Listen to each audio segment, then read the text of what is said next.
ils savent ce qui fait briller les yeux d'un banlieusard, c'est de l'argent. Quand Dia, il se pointe, par exemple, au mec de Lévis, je sais pas, 1 million, 2 millions, 3 millions. Pour eux, c'est rien. C'est rien, ils s'en foutent. C'est comme s'ils lui donnaient une chips. Mm. C'est rien pour eux. Tu vas pas me dire que Lévis, ils auraient pas pu faire, on parle d'une marque qui a 100 ans. Mm. Ils savent c'est quoi le business. Tu vas me dire que Lévis, ils peuvent pas faire perdurer Dia pendant 20 ans. En tout cas, pour moi, ils ont la capacité de le faire. Mais c'est pas le deal qu'ils ont commis, c'est pas leur deal. À l'époque où ils l'ont signé, Dia vendait plus en province que Lévis. Et ça, c'est. Je vais faire un peu, je vais prendre un peu la vision. Je vais essayer de me mettre à la place de Dia. Je suis pas lui, mais des fois, quand tu as une entreprise, tu fais des prévisions. Et peut-être que dans sa tête, dans une prévision de 5 à 10 ans, il s'est dit que sa marque allait peut-être descendre. Et peut-être que pour lui, ça a été l'opportunité, après qu'elle disparaisse ou pas, hein, mais ça a été peut-être l'opportunité pour lui de se dire, OK, ma marque, elle va perdre. Plus on va avancer dans le temps, ma marque, elle va perdre. Donc moi, je préfère peut-être vendre à un gros plutôt que perdre l'argent. Tu vois, il faut aussi peut-être. Faire de l'oseille, oui. C'est plutôt ça. Hein. Faire de l'oseille. C'est vraiment plus ça. Il a signé un deal de 2 ans, de 4 ans, de 5 ans. Hein? Dia, je le connais pas. Toi, tu le connais. Aujourd'hui, Dia, il a quoi? Non, je le connais, mais pas dans cette intimité-là. Mais pour avoir déjà fait des deals. Aujourd'hui, par les connaissances que tu as, aujourd'hui, concrètement, Dia, il a quoi? J'en sais rien. Parce que je le connais pas dans son intimité. Et tu vas voir que tout ce qu'il a fait, ça n'a servi à rien, frère. Mais donc, moi, c'est pas eux alors. Moi, c'est Dia alors. Et il a eu un billet. C'est pas Dia, parce que Dia, il vient de la banlieue et quand eux, ils savent très bien quand ils vont venir devant lui, il va lui dire 2 millions d'euros et l'autre, ses yeux, ils vont briller.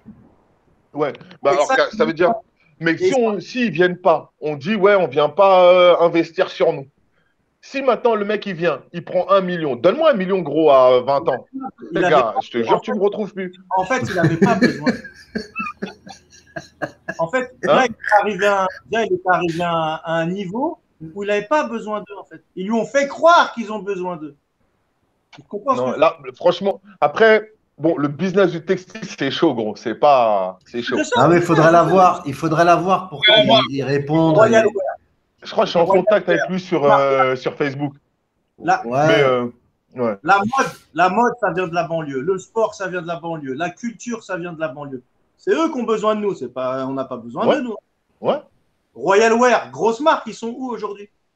Mais après, c'est pas Royal Wear. Pour moi, connaître un petit peu bien quand même Sully et avoir connu ses associés et tout ça, je connais un peu les trucs. Ça n'a rien à voir avec ça. Après, est-ce que il y a eu des propositions et que c'est les associés il a dû en avoir, comme nous tous. Toutes les marques ont explosé, ils ont forcément eu des propositions. Mais moi, Jeff, franchement, c'est l'homme. Il y a un deal, tu n'es pas obligé de le dealer. Oui, toi, tu as le recul, tu as la maturité. Non, à l'époque, j'ai eu le deal, moi aussi. Moi aussi, on m'a proposé, moi, je ne l'ai pas signé. De nous trois, je suis le seul qui n'a pas signé. J'étais le seul qui a été le plus en galère, frère. Tu es le seul qui n'a pas signé, mais tu es le seul qui est encore dans le textile. Ouais, c'est un choix. C'est mon choix. Eux, ils ont fait le choix inverse. Le choix et l'affect est encore dans le textile. On peut accueillir. Il y a en attente, il y a Béor qui a aussi été dans le textile. Ouais. Vas-y, je laisse ça. En tout cas, non, on va finir. Moi, ce que je pense, parce qu'effectivement, ça aurait été bien que Jess soit là, mais moi, ce que je pense vraiment, c'est qu'il a fait son choix, comme Ernest, il a fait. Ernest, il est toujours dans le textile aujourd'hui, mais on ne le voit plus. Mais il a changé de game. Mais c'est grâce à son deal, à sa signature. Ernest, c'était il y a encore 2 ans en arrière. C'était un des 3 plus gros promoteurs de gala de boxe. Malamine connaît. Ouais, t'as vu, mais il a commencé par le foot, il s'est transféré. C'est lui. Mais tu vois, c'est pour ça que je te dis que c'est la personne, c'est l'homme. Lui, Malamine, il a signé un deal avec le billet qu'il a pris, il a su rebondir jusqu'à aujourd'hui. Dia, il a rebondi différemment. Je ne sais pas où, mais d'ailleurs, Malamine aussi, je ne sais pas tout ce qu'il a fait. Dans un autre domaine. Quoi? Dans un autre domaine. Fonctionner ou pas fonctionner, il a fait le choix de signer un deal et d'aller dans ce sens-là. Moi, j'ai fait le choix de ne pas signer et de galérer. Mon propos, c'est pas que tu ne peux pas rebondir. Non, mais Fab, ça, tu parles de Dia. Là, on parle avec lui. Lui, c'est Young Nation et African Armor, tu vois. Non, Tu ouais, peux mais pas bon, en tout cas, non, mais je comprends la gamberge du truc que les gens, ils écrasent. Mais comme on le voit depuis tout à l'heure, moi, je Ouais, pense mais il y a des formes de paranoïa aussi un peu, tu vois, Hmm. ou d'idées. Parce que les mecs, ils sont présents. Et oui, il y a des trucs qui nous empêchent de grimper. Mais il y a nous-mêmes qui nous empêchent de grimper. Ou qui nous empêchent d'exploser ou de travailler en commun ou de faire d'autres choses. Et ce plafond de verre, il existe, comme moi je l'ai dit, moi je le situe dans la francophonie, vraiment depuis le début, je vous dis ça. C'est pour ça qu'à chaque fois, il y a une forme de nuance, parce que c'est notre mindset, la façon dont on a été constitué. Ouais. Et nous, comment on est culturellement éduqué. On est d'origine assez dynamique, assez speed, assez joyeuse, on y va, on est sur le terrain, de par notre culture d'origine. Mais on a aussi la culture quinri qui nous a rendus entrepreneurs et de speed. Mais on garde des codes, on vit plutôt dans nos codes francophones. Donc, euh, on, on, moi, dans ma façon de travailler, je suis plutôt qu'un riz. Parce que moi, je fais mes trucs, ça marche pas, j'ai mon site internet, je suis autonome, j'envoie mes trucs, je travaille. OK. Mais signer le deal que je pensais faire avec Carrefour, il y a plusieurs fois, je me suis mordu les doigts. Parce que le chèque qu'il proposait, il était sérieux. Mais Papou, il veut y arriver solo. Eh, gars, c'est plus compliqué solo. Parce que la fabrication, la production, la distribution, gars, c'est le monde du textile, tu pars vite en millions d'euros en investissement. Ça va très, très vite. Et donc, il a fait un deal, il a pris du cash. T'as vu? Après, il n'y a que lui qui sait ce qu'il a fait du cash. Bah Ah, ouais, après. c'est de Bah, rester c'est monter BA. Pas Ouais, pour. je te mets en stand-by. C'était sympa, gros. Vas-y. Yes, merci Fab. Salut. Salut Comment ça Béor. va? Donc, il y a un Quoi. fumeur de chicha qui vient à la place du fumeur de chicha. Ouais, on passe d'une Exactement, je suis en train de préparer d'une la mienne, chicha à là. l'autre. Vous allez bien, les amis, ou quoi? Ça va Ouais, et toi? Pépère. Moi, franchement, vous me régalez là, ce soir, là, parce que c'est vraiment les deux mondes dans lesquels je fais partie. Vraiment, le textile et la musique, vous me parlez des deux, ça me va très, très bien. Ah ouais, Comme je ça disais tout à l'heure parfait. dans le commentaire, comme je le commentais tout à l'heure, moi, j'ai eu deux propositions, entre parenthèses. J'ai fait une grosse erreur, entre parenthèses. C'était en 2008, quand j'avais ma marque de vêtements, de l'avoir vendue à des Américains. Et le problème qui s'est posé, c'est que, bon, après, moi, j'étais jeune, hein. Tout ce que je voulais, c'était de l'oseille. Donc, ils m'ont proposé un bon chèque aussi, c'était la même chose. J'ai dit oui. Mais par contre, j'avais une clause de non-concurrence de 10 ans. Et ça me l'a foutu encore pire. Ça veut dire que pendant 10 ans, j'avais pas le droit de faire une marque de vêtements, j'avais pas le droit de travailler dans le textile, rien du tout. Tu vois? Donc, moi, ça a été encore plus loin, quoi. Et j'ai. À ton Tu nom, m'as dit quoi? tu n'avais pas le droit d'entreprendre à ton nom sur du textile, mais tu pouvais, co-entreprendre ou pas du tout? Pas du tout. Ah ouais. Je pouvais pas associer mon nom à une marque de vêtements ou une boutique de vente de textile ni autre, quoi, tu vois. Ils avaient fait vraiment un contrat en béton qui devait durer 10 ans. Bah, ça a duré 10 ans, de toute façon. Là, j'ai relancé une nouvelle marque de vêtements. Mais le truc, c'est qu'en France, ça fonctionne pas du tout. À Pittsburgh, par contre, ça fonctionne très bien, mais pas en France. Tu vois? Parce qu'on a une mentalité en France c'est ça qui est dommage en France. Nous, on avait, entre parenthèses, notre génération, on avait ce côté-là, on se donnait de la force, on avait ce côté d'affirmation de la street et compagnie. Donc, on portait tout ce qui était vêtements, que ce soit Ernest, que ce soit Dia, que ce soit Mata Capri et autres à l'époque. Mais ici, quand moi j'ai relancé, ça n'a pas fonctionné du tout. Mais quand j'ai lancé ça aux États-Unis, ça a été au rendez-vous tout de suite. Et la boutique, on l'a ouvert en 2 mois et demi, je crois. On l'a ouvert la boutique à peu près. Donc, Là, il y a- après, c'est une mentalité. Tu vois? La France, c'est une mentalité. C'est totalement différent. La différence de culture, comme il disait tout à l'heure, c'est pas ça. Excuse-moi. Papou. Papou, voilà. Ce qu'il disait tout à l'heure, c'est exactement ça. La mentalité qu'on a en France, elle est vraiment mais très, très, très, très, très, très en retard. C'est un truc de ouf. Il y avait un concept qui a été lancé, je ne sais pas si vous vous rappelez, avec Comet, avec Joe Star. Lui, il avait lancé un concept assez innovateur, c'est que lui, il a porté le même titre pendant 1 an. Parce qu'il faut savoir que lui, il a porté le même t-shirt, hein, la même couleur, le même logo pendant une pige avant de lancer le truc. Il a attendu que tout le monde se pose la Ah oui, question, oui, qu'il je y me ait une rappelle. grosse demande. Ouais, et après, il a lancé la mode. Tu vois, après, il a lancé sa boutique. Lui, avec Cool Chain aussi, tout ça à l'époque. Ils ont même carrément pris leur boutique l'un à côté de l'autre à Châtelet. Tu vois. Mais Bah, tu eux, vois, ils ont travaillé dans cette mentalité-là. Tu vois, eux, ils ont travaillé dans cette mentalité-là de travailler ensemble. Et ça, on l'a pas en ouais. France, malheureusement. Tu vas voir des grosses marques comme Reebok et Armani, ils ont travaillé ensemble. Ils ont fait des chaussures ensemble, ils ont fait des vêtements ensemble, ils ont fait l'une ensemble. Il y a aussi Gucci, il n'y a pas très longtemps, là, ils viennent de faire aussi un featuring avec je sais pas qui. Mais, Mm. mais ça, Ouais, avec. malheureusement, nous. Putain, merde, comment Dis-moi. il s'appelle? Non, non, Gucci, vas-y, là, ils viennent de continue, faire hein, un je vais truc avec je trouver sais le pas quelle nom. marque. Gucci avec Ouais. Et le Dan. truc qu'il y a, c'est que c'est la mentalité. Dap Malheureusement, en Dan. France, on a une mentalité qui est un peu spéciale. C'est Dap Dan. Et ils ont investi vraiment, Ouais. ils ont mis. Ouais, ouais, j'ai une vidéo avec Patson, d'ailleurs, qu'on a tournée et on va bientôt sortir. Et justement, on court après Dapper Dan et on va savoir dans la vidéo qu'est-ce qui se passe, si on l'a vu ou pas. J'en dis pas plus. Mais en tout cas, Dapper Dan, c'est l'histoire. C'est Et le le mec problème qui qu'on a en habille. France pour dire ce que tout Il à a... l'heure. Ah, vas-y, pardon. Mhm. Vas-y. Non, non, vas-y. J'écoute.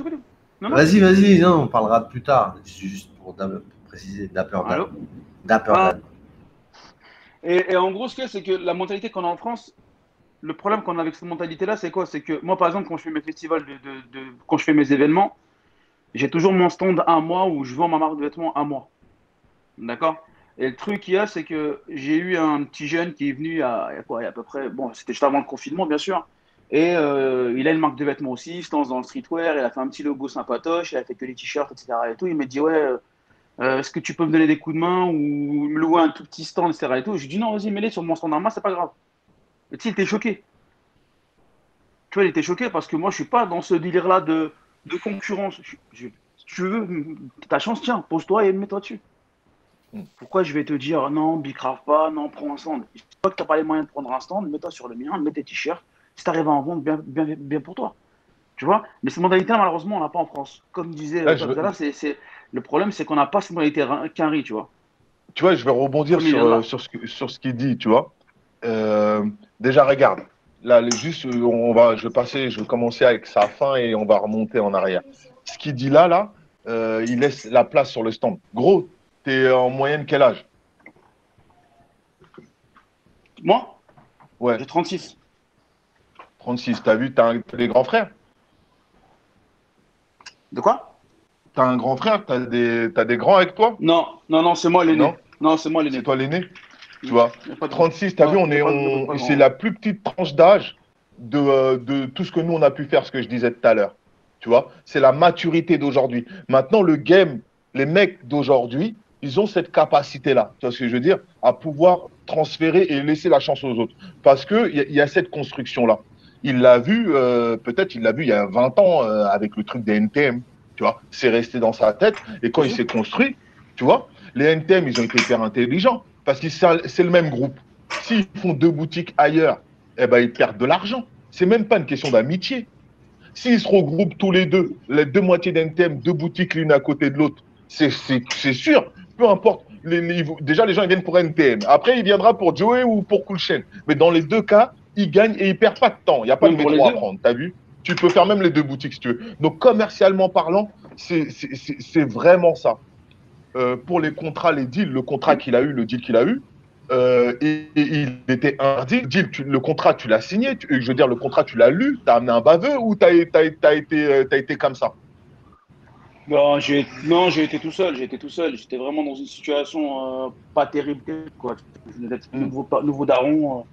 Je venais d'avoir ma Voilà. fille. J'étais vraiment en galère de ouf. Donc, quand on m'a proposé le deal, j'ai signé. Salut. Voilà. Donc, c'est pas. Tu as vu par rapport à Jeff où il y a un plafond de verre, où il y a des. Non, il y a nos vies. Nos vies, elles s'entremêlent. Et là, il a vu un deal. Le C'est deal, ça. il en avait besoin. Il a signé. Il a signé son deal. Il a pris le zeille. C'est derrière, quand tu as bien mangé, tu es au calme. Tu dis, oh, merde, j'ai fait le con sur ce deal-là. Et derrière, maintenant, il a l'expérience. Il ne fera plus jamais un deal comme ça. C'est ce que je veux dire. Mais déjà, c'est bien C'est pour les sûr. gens qui l'entendent. les gens qui entendent, parce que c'est ça l'expérience, c'est comme ça qu'on devient, c'est l'expérience. Mais encore une fois, par rapport à Dia ou par rapport à tous les autres, par rapport à moi, tous les deals qu'on a tous signés, on avait le choix. Après, c'est en fonction de notre vie. Notre vie, elle décide si on est speed, si on connaît un baveux ou pas, si on a de l'argent ou pas. Et c'est ce qui va faire c'est les choix hein, qui font qu'on avance d'une façon ou d'une autre, tu vois.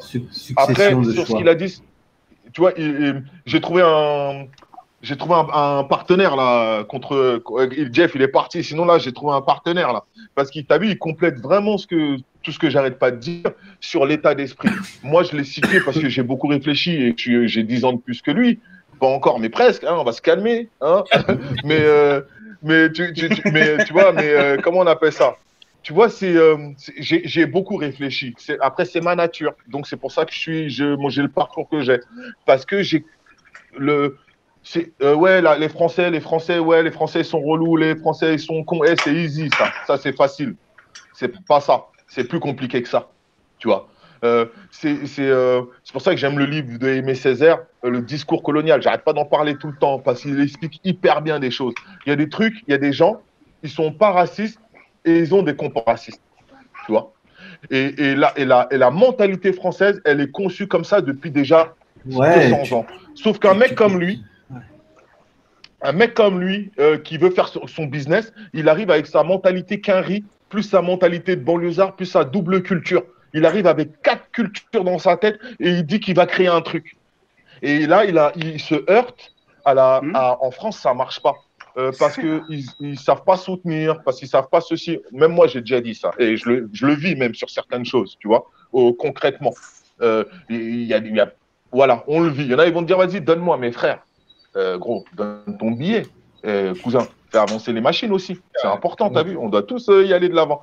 Mais ce n'est pas ancré dans les mœurs comme ce que nous, on connaît depuis toujours. Il faut vraiment, comment dire, prendre du recul ou faire la différence. En fait, pour nous, c'est normal. C'est normal parce que nous, on l'a toujours vu chez les Quinri. Il y a ce que je veux dire, c'est un truc de ouf.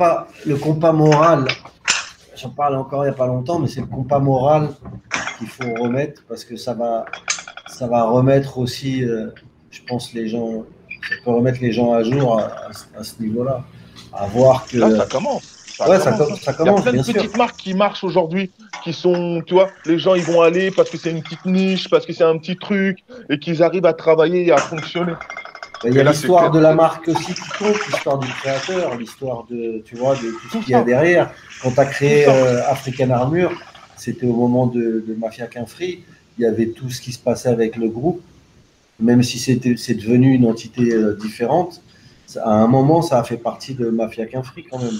Donc, en fait, quand j'ai décidé de créer Mafia Quinfri, ma réflexion c'était ok, je veux créer Mafia Quinfri parce que tu as vu, le cerveau il était déjà en marche, tu vois. Mais quand j'ai dit ok, moi on rappe, moi je rappe, mais je suis quelqu'un d'introverti. Donc j'ai trop de pensées, j'ai trop de réflexions. À chaque fois que je veux poser un couplet, derrière on m'appelle, ouais P, t'as dit ça. Je fais oh merde, il est au courant, il sait comment je réfléchis. J'avais un gros problème de schizophrénie, t'as vu. J'avais un gros problème on me décryptait ceux des autres et le peu que moi je faisais, on me disait ouais t'as vu, pourquoi t'as dit ça? Alors que moi, j'étais déjà dans des thématiques. Dans le peu que j'ai pu faire, j'étais déjà dans des. Si j'aurais continué, je pense que j'aurais été un storyteller, tu vois. Et pas du tout dans la zone freestyle. Et d'ailleurs, c'est pour ça que je participais pas à beaucoup de morceaux, parce que je me retrouvais pas là-dedans. Tu vois, si je suis chaud, et gros, je suis vraiment chaud. Donc, pas besoin de te le dire, frérot. T'inquiète pas, le jour où tu voudras le voir, tu verras. Donc, moi, je me suis jamais retrouvé dans ce truc. Et à ce moment-là de nos vies, j'étais dans un dynamisme qui fait que même les clips, t'as vu, j'étais à peine dedans parce que, gros, je suis chaud. Si c'est pour serrer les meufs, moi, j'en sers déjà, t'as vu, donc j'ai pas besoin de clips. Si c'est faire l'argent, je sais en faire, donc j'ai pas besoin de ça, tu vois. C'est juste, moi, ce qui m'intéressait, c'était la mécanique qu'on mettait en place de la mafia. Et en mettant cette mécanique en place et en comprenant la mécanique, qu'est-ce qu'il faisait, j'ai compris que, waouh, on va devoir s'habiller, sinon on va devoir porter les autres. Et j'ai dit, ah ben moi, j'ai trouvé ma place dans ma famille, j'ai trouvé la place. Rappeur, c'est bien, mais je batte déjà mon propre développement personnel, qui n'était pas le cas à ce moment-là. Mais vas-y, il y a un espace. Donc, je me suis dit, qu'est-ce que je vais faire? Je vais créer ma propre structure pour développer la Mafia Quin Free parce qu'on est une grosse entité et moi, je ne sais pas ce qui est fait de demain. Donc, je sais juste que les quinries, à un certain moment donné, ils peuvent s'embrouiller, il y a des séparations, il peut y avoir plein de trucs. Et moi, je suis quelqu'un, je vais de l'avant, il faut que je continue de grandir. Donc, ma première réflexion, c'est, hey, gros, mais si tu te plantes la gueule, et si le groupe il s'arrête, et si on fait, qu'est-ce que tu fais? Tu auras fait tout ça pour rien. Ah ouais, chaud. Et là, on est en studio, et Kerry il dit, j'endosse l'African Armure. Que l'État suisse m'habite, j'endosse l'African Armure. Pour la phrase précise. Et moi, je suis assis, je dis, oh là là là là là là, je vais endosser l'African Armure. Maintenant que je sais que je vais endosser l'African Armure, je vais pouvoir créer le merchandising de Mafia Quin Free. Mais là, là, je veux dire avec du recul maintenant, mais quand moi je réfléchis comme ça, moi j'ai vu Puff Daddy, comment il a gestionné Bad Boy, gros. J'ai vu Sinjon, j'ai vu LL Cool J avec Fubu, j'ai vu, dans ma tête, je suis même pas conscient. À l'époque, s'il y a des vidéos de moi, je dois avoir la prétention de dire c'est moi. Mais en fait, j'ai vu, j'ai compris, j'ai dit, ah ouais, les carrés, ils sont trop chauds. Et j'ai été avec leur état d'esprit. Et quand on est arrivé, on s'est heurté à la francophonie. Hein? Tu as été inspiré par ce que tu as entendu ou vu, quoi, à l'époque. Inspiré, vu, les styles, les goûts, le truc. Et après, on l'a fait à la française. Et comme le frangin qui est là, ben, je me suis heurté à certains murs. Peu, parce qu'on était en pleine explosion à ce moment-là. Et les boutiques streetwear aussi explosaient. Donc, il y a eu un bon deal entre nous, les fabricants de marques de vêtements, et tous ces mecs de Tiekar qui ont fait des boutiques streetwear dans chaque ville de France. Et j'ai fait le tour de l'Europe. Tellement il y avait des mecs de quartier qui montaient des boutiques partout. Et chaque concert où on allait, c'était pratiquement, c'est même pas, c'était un point de vente pour moi. Ça veut dire que, ouais, viens, on va en concert à l'île de la Réunion. Des bars. Ah ouais, on a un concert à l'île de la Réunion. Moi, je savais que c'était un deal pour moi. Et je savais, vas-y, je suis dans l'avion. D'une, je vais kiffer. Je vais voir un autre pays. Je vais découvrir des choses. Et quand je vais marcher, comme le concert, c'est un concert où tout le monde est au courant, bah, les gens, ils vont venir. Tu vois. Maintenant, maintenant, ce que j'ai à dire au frangin, c'est que maintenant qu'il sait que la francophonie, c'est dur, qu'est-ce qu'il a fait? Il est parti au steak. Moi aussi, je suis parti au steak. J'ai regardé, j'ai observé. Chacun avec nos moyens, on y va. Il est parti au steak, ça cartonne. Ça cartonne parce que lui, d'où il est ici, il a certains codes Quinry qu'il a su mettre en place et s'associer avec eux là-bas pour développer son business. Donc, il a utilisé sa culture afro-américaine pour contourner un problème qui est aujourd'hui.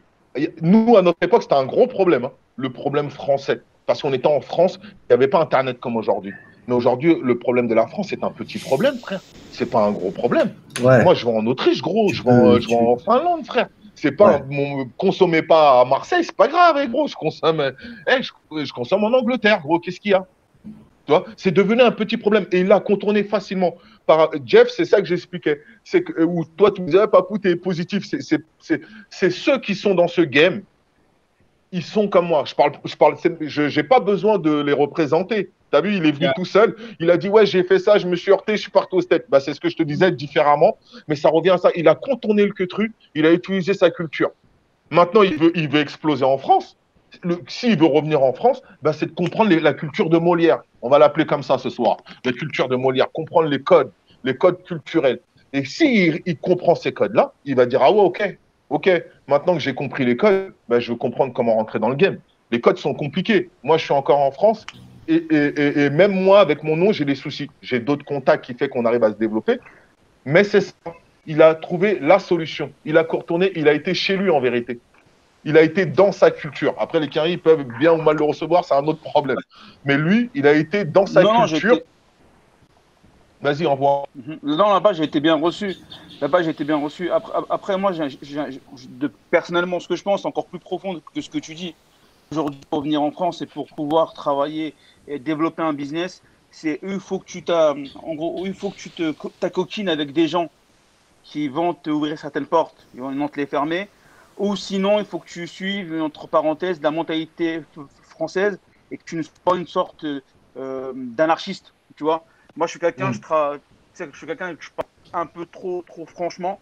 Et il y a beaucoup de gens que ça dérange et que j'ai eu beaucoup de portes qui sont fermées à cause de ça, parce que j'ai toujours été vrai et je suis quelqu'un qui est contre l'autorité. Je donne un exemple tout bête, hein. Bon, Terry et Lolo, ils me connaissent. Là, je vais lancer un média, ça fait 2 ans que je travaille dessus, entièrement indépendant. J'ai lancé un média il y a quelques années de ça, on a tout fait pour que je le ferme, mais je l'ai fermé parce que je ne pouvais plus le tenir. Mais là, il a fallu que j'ouvre mon média aux États-Unis pour pouvoir travailler en France. Tu vois? Parce que, et là, depuis qu'ils ont su, certaines personnes, ils ont su que j'ai lancé Boza. Boza, je l'ai lancé, ça fait 1 an et demi. Quand ils ont su que j'avais lancé Boza, j'ai eu une première proposition à 1 trimestre de la création. Ça veut dire que je l'ai créé, je l'ai lancé. 1 trimestre, 3 mois après, j'ai reçu une proposition pour m'acheter Boza. Et c'était pas pour la développer, hein, c'était pour la fermer. Parce que ça produit un danger pour certaines personnes. Les gens, ils veulent pas que, voilà, l'émission de Tribu Libre ici, pour beaucoup de personnes, c'est un cauchemar. Parce qu'on donne une tribune à des personnes pour dire ce qu'ils veulent sans être censurés. Et moi, je vais lancer la même chose. Ça va être, voilà. Je suis fondateur de la LDA. La LDA, les attaques que j'ai reçues là, depuis quelques semaines, là, mais c'est juste incroyable. C'est, voilà. Tu vois, mais c'est quoi LDA? Mais il a fallu travailler dans l'ombre. Les disparus anonymes. Les disparus anonymes.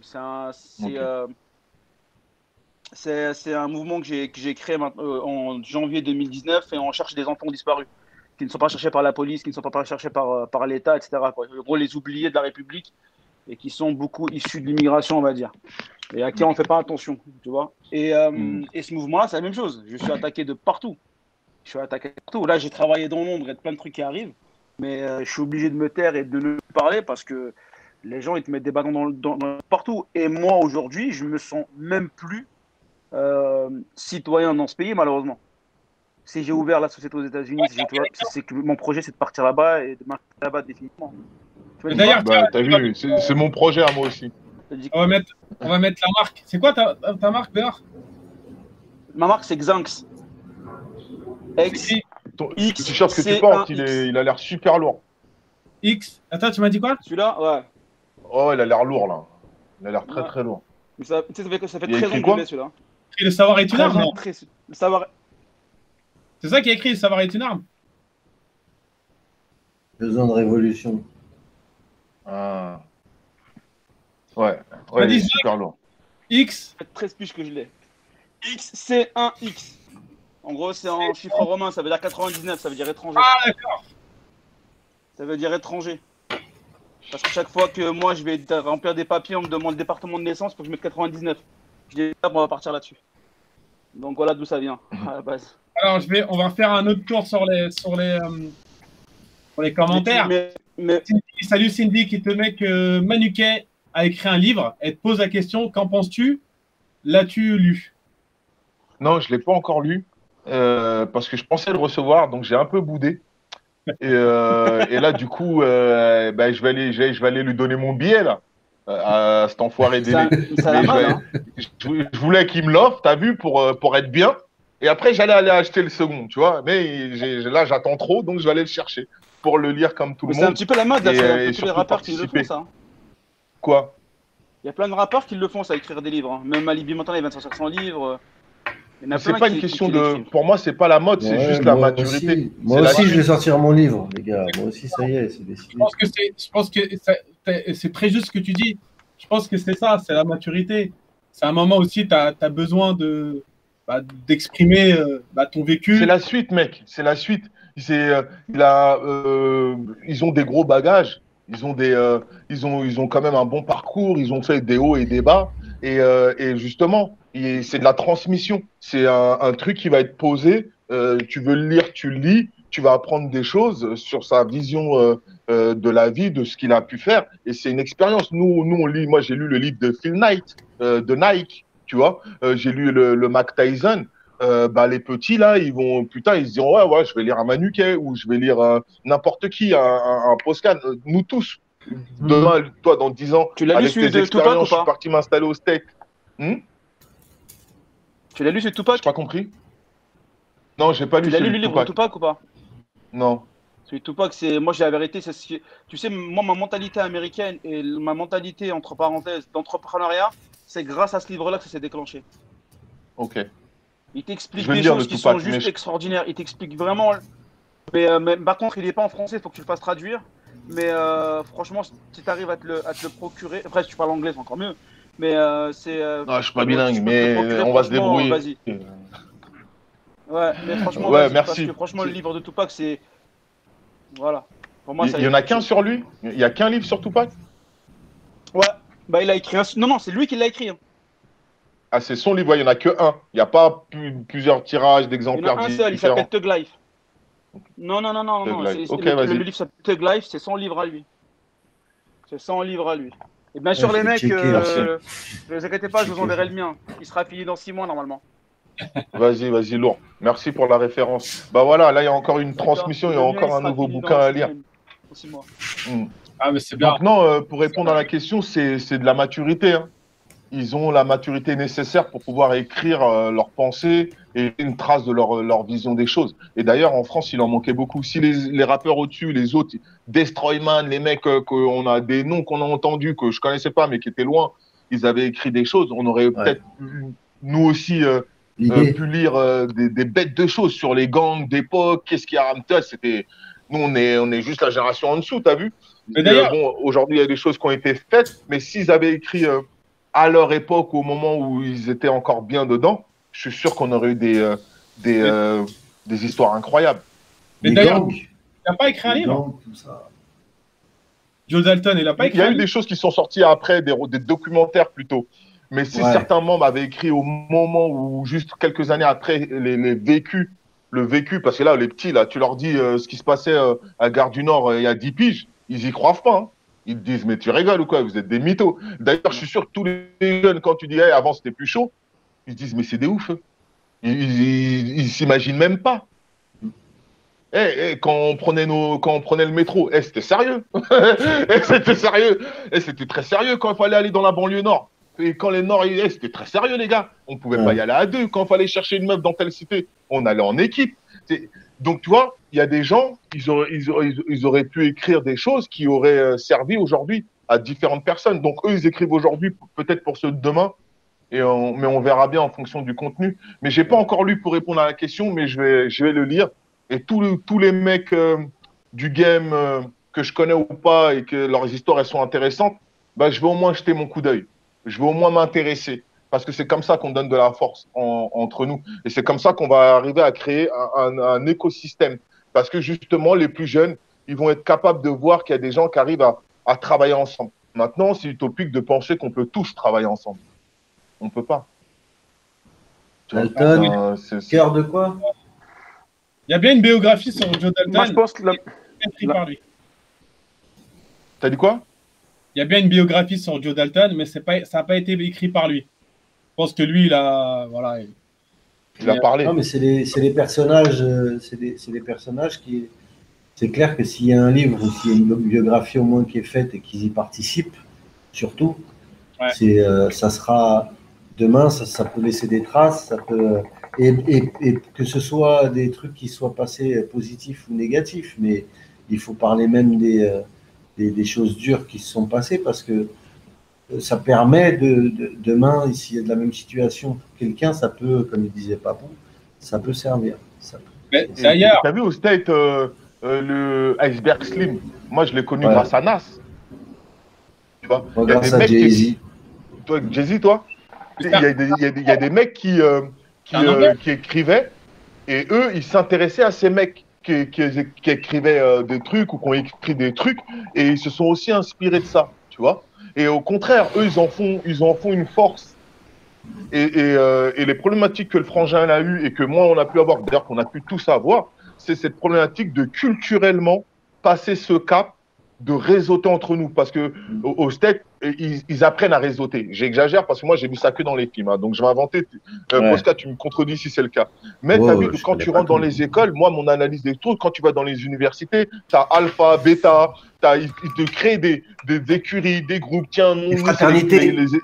Les fraternités, moi je fais les écureuils et moi je vais faire du graphe, moi je suis dans le sport. Donc de base, quand ils rentrent dans les écoles au States, ils sont déjà dans un délire de réseautage. Ah ouais, eux sont de la même fratrie que moi, ça veut dire que je peux taffer avec eux. Si je monte un business, je peux leur dire à eux. Donc inconsciemment, ils intègrent des codes du capitalisme et des codes de business, parce que c'est un pays d'entrepreneurs, qui font que peu importe leur âge, quand ils se lancent, ils savent réseauter. En France, on ne sait pas réseauter. On n'apprend pas à réseauter. Nos parents si, mais Après, pas t'as dans côté les. patriote aussi qui est super important aux États-Unis. Hein. Non, mais on apprend à réseauter en France, mais on apprend à réseauter quand tu fais l'ENA, quand tu fais Sciences Po. Ah oui, oui, ah, tu vois bien joué, gros. Tu vois J'allais ce que je rebondir veux dire? là-dessus.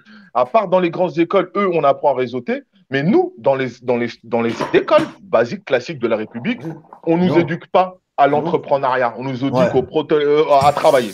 Mais on ne t'éduque pas à À être l'entrepreneuriat. ouvrier. Donc, à être ouvrier. Donc, ces problématiques de copinage ou ces problématiques d'association ou ces problématiques de je tends la main à l'autre quand je monte en haut et je tends pas ma main en bas, elles viennent de là. Elles viennent on sait pas faire ce truc-là. On y arrive, nous, ou nous, on y pense, encore une fois, Après, parce qu'on a cette triple côté culture. Après, je pense qu'il y a aussi le côté patriotique qui est très, très différent, tu vois. Nous, en France, il faut dire les choses comme elles sont.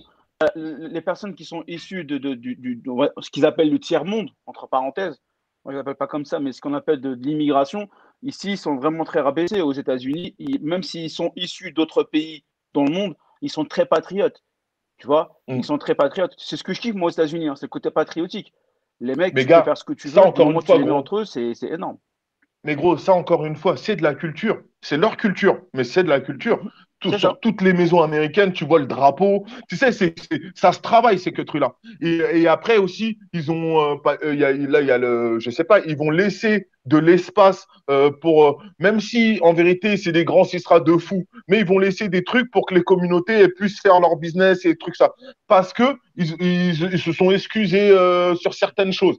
Et derrière, ils vont te niquer sur plein d'autres choses. C'est pas mon propos. Mais ce que je veux dire, c'est qu'ils ont laissé des espaces pour que les communautés puissent exister. Moi, à Harlem, il y a l'association malienne des Maliens de Harlem, etc. J'ai été, et gros, j'ai kiffé. j'ai dit, hey, c'est quoi ce délire? Ils sont plus nombreux qu'en ce franc. Mais c'est impossible d'être plus nombreux qu'en France, des Maliens. Ben, là-bas, j'ai vu un game, une organisation. J'ai dit, ah ouais, ils ont des choses. En France, C'est totalement différent. c'est hypocrite. On te Moi, quand dit j'ai non, pris- pas de communauté, non, soyez pas communautaire, c'est pas bien d'être communautaire. Mais les gens sont communautaires. Ils sont communautaires. bien L'ENA sûr. est une communauté. Oui. Et nous, les banlieues, on est une communauté aussi. Tu vois et ainsi de suite. Et quand on apprendra à switcher de communauté en communauté ou dans notre propre communauté, savoir En fait, travailler. c'est des communautés dans des communautés. Voilà. Tu vois, et c'est pas. Tu vois, moi, ce qui m'a toujours attiré aux États-Unis, et c'est pour ça qu'on a les mêmes codes, parce on regarde les mêmes choses et on se dit, ouais, bien. Après, l'herbe est toujours pas plus verte ailleurs, comme on dit. Et il y a aussi d'autres problématiques qui sont. Mais nous, de notre vision française, on veut aller là-bas pour une chose, c'est qu'on se dit, ben, là-bas, on va être libre d'être des entrepreneurs et de pouvoir faire des choses. C'est l'idée. Fonctionne, pas fonctionne, chacun son destin. Mais en tout cas, on a cet esprit-là. En France, on se dit, et moi, Posca, je te l'ai déjà dit, moi, si dès demain mes business ils fonctionnent, moi je taille. Et c'est pas parce que je suis amoureux des steaks, mais c'est parce que je suis amoureux du business, Carrie. Je suis amoureux de la vitesse de pouvoir faire les choses. Et encore, c'est une idée parce que je n'y vis pas. Ouais, mais je pense que c'est juste la liberté d'essayer et en tout cas de pas qu'on te stoppe dès le départ. C'est la différence avec une grosse différence avec la France aussi, c'est que quand tu parles à des gens, même si tu les connais pas depuis longtemps ou quoi, mais quand tu as une discussion avec des gens, quand ils te demandent ce que tu fais, si tu es en train de monter ton business ou que tu as une idée ou un truc, les questions qu'ils vont te poser, ça va être des questions intéressantes et qui vont encore plus te confirmer, tu vois, te donner envie de faire ton truc. Ça va être vachement positif. En France, en général, on va chercher les problèmes. On va te dire, ouais, mais attention, si tu veux faire ça, il faut d'abord que il y a ça. Et puis, tu sais, je sais pas si les gens, ils vont truc, machin. Mais pourquoi tu te poses toutes ces questions-là, en fait, tu vois? Mais c'est exactement ce qui m'est arrivé, Terry. J'ai une idée, je te parle de mon idée, j'ai un truc. Moi, j'espère qu'à la fin de ces discussions, on va être bien là-dessus. C'est parce que ça, c'est la culture, c'est francophone, c'est comme ça. Oui. Dans les banques, c'est pareil. C'est comme ça. C'est ce que c'est pour confirmer que je dis ça. C'est que une autre des différences qu'il y a entre la France et les États-Unis qui est flagrante, ben c'est ça. C'est ça. Attends, il y a. Tu sais ce qu'ils ont fait là? Ils ont fait un gros truc là pour George Floyd, George Floyd, Adama, etc. Ils ont envoyé sur tous les réseaux et les gros groupes au State, hein. Les gros groupes, Thierry, tu devrais savoir. Tu sais, ils ont fait une pub un jour, une heure précise, où ils ont dit ouais, on va faire un truc sur George Floyd, etc. Une façon de dire ok, on est des grands cons, mais on va essayer de se cacher avec une forme de vérité et on va dire ouais, d'accord, on est d'accord. Vous l'avez vu ça? Non, j'ai pas vu. T'as pas vu ce truc-là? Ou les écrans noirs, ou le truc, ouais, tout le monde tel jour, on va mettre un écran noir. Si, ouais, j'avais. Si. Ils ont fait différentes vagues. Eh ben, en France, ils l'ont pas autorisé. C'est de l'hypocrisie, pure et dure. Mais c'est fait d'une façon super subtile. C'est très subtil, le francophone. Mais c'est pire, c'est que en France, dans les émissions de télé, tu regardais, c'était en train de débattre sur George Floyd quand tu avais toutes les affaires en France qui on veut pas voir. Tu vois ce que je veux dire? Les autres qui mettent le genou à terre, les politiques français qui mettent le genou à terre et tout ça, genre pour supporter. Mais pourquoi vous faites ça pour une histoire de George Floyd, d'un mec qui est aux États-Unis? Il y en a plein dans le pays qui sont. Pourquoi vous les citez pas, ces noms-là? C'est un peu. Si vous vous rappelez, il y a eu une manifestation justement en Guadeloupe où il disait ce qui s'est passé aux États-Unis, c'est horrible. Et c'est OK, tout le monde manifeste, c'est très bien. Mais nous, on a un problème. Et le peuple disait et on voit pas les gens, on voit pas les gens qui n'ont pas d'eau, et on voit pas les gens manifester parce qu'ils n'ont pas d'eau. Et si tu veux, l'affaire George Floyd a été utilisée à ce moment-là pour couvrir en fait le problème qu'il y avait qu'il y a quoi. On est dans ce système-là et ça, c'est archi fort. C'est bien possible. C'est archi fort. Et c'est super fort ce truc-là, tu vois. Qu'est-ce que j'allais vous dire par rapport à ça? C'est pour ça que moi je veux lancer le média, c'est pas pour rien. Il faut lancer. Le média, je vais lancer par rapport à ça. Permet de travailler. Bien sûr. C'est la francophonie. Tu sais, la ministre, il y a une ministre qui est passée à la télé qui avait dit négro il y a quelques temps là. Elle avait dit négro, nanani, nanana. Hein? Carrément. Il y a quelques. Je m'en rappelle plus, mais ça remonte un peu. En tout cas, elle avait dit oui, négro. Et après, on l'avait interrogé, oui, ça se dit pas, nanana. Et elle s'est justifiée en disant oui, c'est un mot employé aux États-Unis. Et moi, j'étais devant la télé parce que c'est là-bas où il y a eu les esclaves. Et moi, je suis devant la télé, je me dis, mais pourquoi en France, il n'y a pas eu d'esclaves ou quoi, mec? T'es chelou, toi, à la télé. Ils sont dans un dédain. Ouais. Il est hyper profond. Un déni, tu veux dire. Ouais, un déni plutôt, merci. Ils sont dans un déni super profond. Ça veut dire qu'elle a la télé. Ça ne doit pas être quelqu'un de bête à ce point-là, mais elle a parlé de ce qui se passe ailleurs. Alors que la Martinique, la Guadeloupe, la Réunion, c'est quoi? Qu'est-ce qui s'est passé au Madagascar? C'est quoi? Mais elle n'y pense même pas. Non, tu sais ce que je pense que c'est qu'on cache. Je pense qu'elle lit. Comme elle lit, elle n'a pas le temps elle réfléchit pas en même temps. Tu vois. Moi, en tout cas, à ce moment-là, je me dis ça. Je me dis, mais tu parles de négrophobie, c'était aux États-Unis. Ici, oh là là, celle-là, elle est chaude. Hein. Peut-être que vous la connaissez. En France, pendant déjà en France, il y a eu 2 fois l'abolition de l'esclavage. 2 fois. Ça veut dire qu'elle a été remise 1 fois. Ou partout dans le monde, elle a été enlevée. La première fois, Napoléon l'a remis et a été enlevé. C'est le seul pays au monde où l'abolition a été faite 2 fois déjà. Mais ça, dans les livres d'histoire, c'est où? Secondo, au moment de la Révolution française, où les paysans se révoltaient pour leur liberté, ce qui est réel, nous, on était encore dans les champs. C'était pas pour la nôtre, c'était que pour la leur. Secondo, en France, sur le territoire français, il était interdit. Il n'y avait pas d'esclaves en France. C'est ça le problème de l'inconscience de ce qui se passe. C'est quand sur le territoire français, il n'y avait plus le droit d'esclaves. C'était la loi. Il n'y avait plus le droit d'avoir des esclaves en France. Mais les esclaves, ils existaient toujours en Martinique. En Martinique, au même moment, il y avait des esclaves. Ouais. Tu vois le délire? Ça veut dire que c'est un gros déni. Ouais. Ça veut dire que quand tu marches à Paname, bah non, tu n'as pas le droit, on est pour la liberté, il n'y a pas d'esclaves en France. Mais on a des territoires. Et dans ces territoires-là, on a des esclaves. Ce qu'il y a, le temps qui Et s'est il y a passé. des dates pour prouver tout ça au passage. Vas-y. Le temps qui s'est passé entre le moment où il a déclaré l'abolition de l'esclavage et réellement la fin de l'esclavage, qui n'est pas réellement la fin de l'esclavage. Parce que ça a continué, ça a continué, ça a continué, ça a continué. Et la Martinique a été la dernière île, la dernière île des Antilles à plus avoir d'esclaves. Officiellement. Et je vous le dis, officiellement. Moi, je me suis. Vous vous rappelez comment je me suis fait attaquer quand j'ai parlé ici par rapport aux Gilets jaunes? Tu te rappelles ou pas?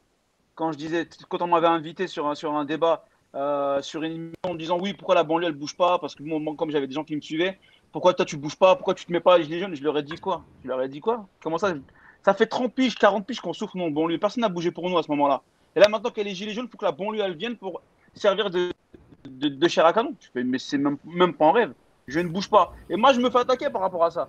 Mais quand tu vas assimiler les deux histoires, c'est exactement la même chose. Tu vois? C'est exactement la même chose.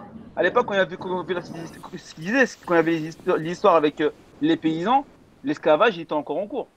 Ça, tout le monde en a rien à foutre. Et mais tu vois, on le voit avec nos personnalités qui sont devant.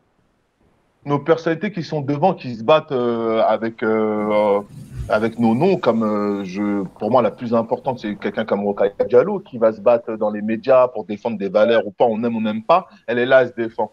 Alors, tu vois déjà la difficulté qu'ils ont. La seule chose qu'on respecte, c'est les dates, les références, c'est de la culture. C'est encore une fois, je sais lire, je sais écrire. Et quand je l'exprime, je l'explique. Éric Zemmour, pourquoi il est au top? Il est au top parce que quand vous écoutez Zemmour parler, fake, pas fake, ce que vous voulez, il donne toujours une date, une référence. Jamais il parle sans date et référence. Et c'est ça qu'il valide dans la culture francophone. Et qui fait que, waouh, ah ouais, il est sérieux, ah ouais, il réfléchit bien, il est super intelligent parce qu'il parle avec des faits. Si nous tous, on avait pu étudier de cette même façon-là et mémoriser des choses et que tu parles avec des dates et des faits, le game il change. Mais nous, malheureusement, moi j'ai commencé à lire très tard. La parole, on nous donne la parole. Tu vois? La parole, tu l'as construit. Regarde, toi, tu crées ton média. Aujourd'hui, on la donne pas. Vraiment, franchement, il n'y a personne. Je ne parle pas de nous. Moi, je te parle dans les médias traditionnels qu'il y a aujourd'hui.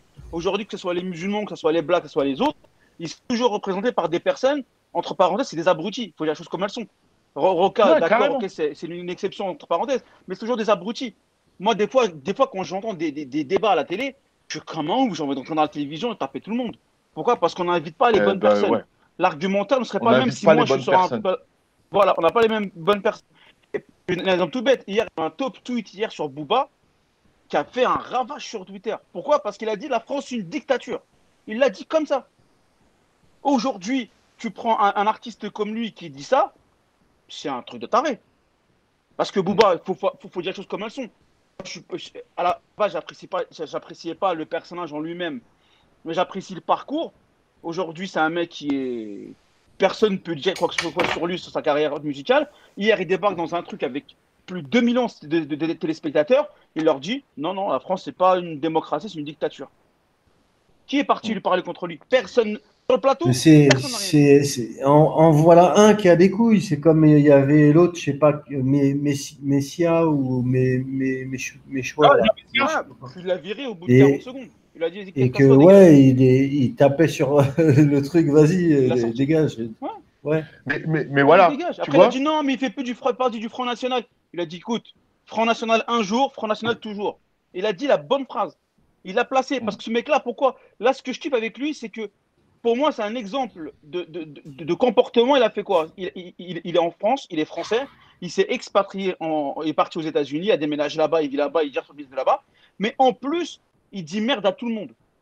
Et je pense que s'il y a beaucoup plus d'artistes qui se comportaient comme lui et qui ne soient pas toujours à la merci Non, mais attention, de M6 parce que là, ou tu autre, dis, il dit merde, c'est- il dit merde à tout le monde. C'est pas non plus ça qui fait qu'il y a des gens avec qui il fait des choses. Tu vois ce que je veux dire? C'est pas Bien il dit sûr. merde à tout le monde, c'est il dit il a l'air inaccessible, mais il fait des choses quand même avec. Il produit plein d'artistes d'ailleurs en ce moment. Non, là-dessus. Mais bref, Bien c'est sûr. c'est plus pour dire, ouais, mais faut pas, tu peux pas dire à tout le monde ouais, qu'il faut envoyer chier tout le monde et moi, j'avais que tu compris. vois ce que je veux dire. Mm. Il faut avoir ce. Moi, je pense que c'est plus se rallier. C'est ciblé, c'est Aujourd'hui, on a ciblé, la chance d'avoir des. c'est vis-à-vis de l'État et vis-à-vis des dirigeants. C'est là où c'est bien. Et c'est ça qu'il faut oser ouvrir sa gueule en fait. Il a le poids pour le Et faire. ouais. Et Il ouais. a le storytelling pour le faire. Donc, tout le monde n'a pas un Bien storytelling sûr. comme lui et ils peuvent se permettre de le faire. Lui, il a le poids. Et de toute façon, depuis ses premiers albums, Booba, il est comme ça. On connaît son style d'écriture. Même si les gens, beaucoup s'arrêtent sur les meufs, l'oseille, etc., quand tu décryptes ses textes, il y a toujours une punchline bien qui vise Ouais, mais l'État, qui vise aujourd'hui, les ils trucs, ont tous le poids, Papou, pour moi. Aujourd'hui, tous ceux qui ont du following, ils ont tous assez de poids pour en parler, pour parler de ce qui se passe. Mais Et non, mais pas pour faire les autres. Pour Il y en moi, a ceux beaucoup qui ont qui du font poids, les c'est les autruches. joueurs de foot. Les joueurs de foot, ils ont un poids. Et des rappeurs comme Booba, bon, ils sont pas 10, hein, ils sont même pas 2, tu vois. Les Non, autres, gros, les autres, tu parles demain, tu me parles un influenceur, demain, il décide de parler d'un truc, d'habitude, il fait de la merde avec les trucs de Marseille, il décide à parler sérieux, gros, tout le monde se barre. C'est ça, Ouais. Internet aujourd'hui. Exactement ce qui s'est passé avec, je sais pas comment Parce qu'il ça. est étiqueté. Hein? Il y a une meuf, une influenceuse justement, qui a voulu rentrer dans des sujets qu'elle maîtrisait pas. Elle a parlé avec son cœur. C'est dommage parce que C'est évident, les gars. Faut quand même un minimum de bon sens. Mais dans tout ça, il y aurait forcément aussi du ménage à faire. Mais je pense que ça aurait beaucoup plus d'impact si déjà même ne serait-ce que les mecs qui ont des 500 000 followers, même les 100 000 followers, allez, vas-y, même 50 000 followers.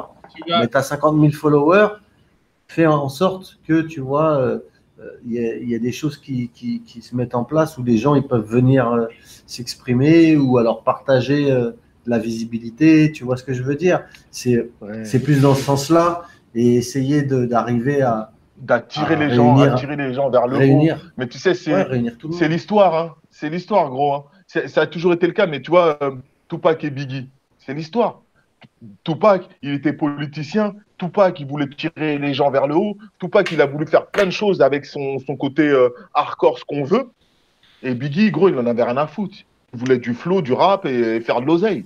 Et il voulait rien d'autre. Il n'a jamais été politisé, Biggie, pour le coup. Il n'a jamais été dans la politique. Ouais, lapsus, on était sur B2O. Mais tu vois, et pourtant, le plus gros rappeur de tous les temps, même si ça bataille entre les deux, ben, c'est quand même Biggie qui va ressortir. C'est celui qui avait, en vérité, le plus de flow, le moins de fond. Mais celui qui avait le plus de fond et peut-être un flow différent, c'est le Tupac. Même s'il est dans le panthéon. Plein de flows différents, Tupac. C'est ça qui est. Ouais, mais tu vois, dans les réputations, on a. Et ben là, on en est là. Booba, il a un certain poids qui lui permettent ça. Il a une certaine arrogance qu'il a cultivée depuis des années qui lui permettent de faire ça. Et en plus, il s'est organisé, et chapeau et respect à lui, il s'est organisé d'une façon à ne pas être dépendant de qui que ce soit. Et même être au States, et là, il a carrément... donc, quand tu arrives en France et tu dis fuck off, mais il se passe quoi en fait là? Il n'y a rien que vous pouvez faire. Même si vous me freinez dans les médias, eh ben, aujourd'hui, j'ai mon propre média. Si vous me freinez, vous ne voulez pas que je passe en télé, j'ai ma télé. Il s'est organisé d'une façon à pouvoir faire ce qu'il fait. Sinon, c'est difficile, gros. C'est même pas... c'est même suicidaire pour certains.